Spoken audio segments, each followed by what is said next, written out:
Kalau berdasarkan aspek kebahasaannya, berdasarkan aspek kebahasaan, kata walid itu digunakan untuk orang tua kandung. Itu secara kebahasaan. Itulah bedanya dengan kata ab. Kalau ab itu bisa digunakan untuk bapak kandung, bisa untuk yang bukan bapak seperti paman misalnya. Tapi kalau walid, maka itu digunakan untuk orang tua kandung. Jadi hadis ini kalau dipahami secara kebahasaan, yang dimaksud adalah doa anak kandung untuk orang tua kandungnya. Karena sekali lagi ini hadis yang dibicarakan amal dari orang yang meninggal itu sendiri. Kalau anak ya memang bagian dari amalnya. Tapi bukan berarti kemudian hadis ini membatasi bahwa yang bisa dirasakan manfaatnya hanya doa anak. Saya sudah sampaikan tadi, doa orang yang masih hidup meskipun tidak ada hubungan orang tua anak, tidak ada hubungan kekerabatan, itu bermanfaat untuk orang yang meninggal. Syaratnya satu, baik yang berdoa maupun yang didoakan sama-sama orang Islam.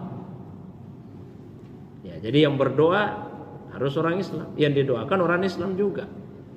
Kenapa disyaratkan yang berdoa orang Islam? Karena kalau bukan orang Islam, maka doanya itu tentu akan ditujukan bukan kepada Allah SWT, tapi doanya ditujukan kepada yang dia anggap sebagai Tuhan.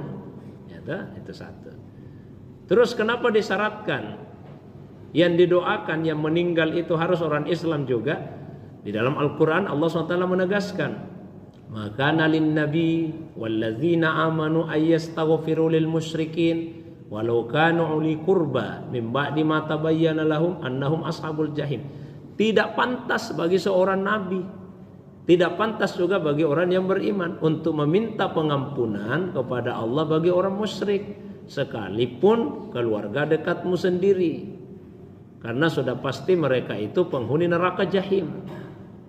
Jadi tidak boleh mendoakan pengampunan untuk orang yang meninggal tidak sebagai seorang muslim. Nah, itu syarat pertama. Yang kedua, yang disebut oleh Nabi dalam hadis tadi, idza shallaitum 'alal mayyit fa ahlisu lahu ad-du'a. Apabila kalian mendoakan orang yang sudah meninggal, ikhlaskan doamu itu untuknya. Kesimpulannya adalah, meskipun secara bahasa yang dimaksud dengan anak dalam hadis riwayat Muslim dari Abi Hurairah itu adalah anak kandung, tapi doa yang bisa dirasakan manfaat oleh orang yang meninggal bukan hanya dari anak kandung. Bahkan bukan hanya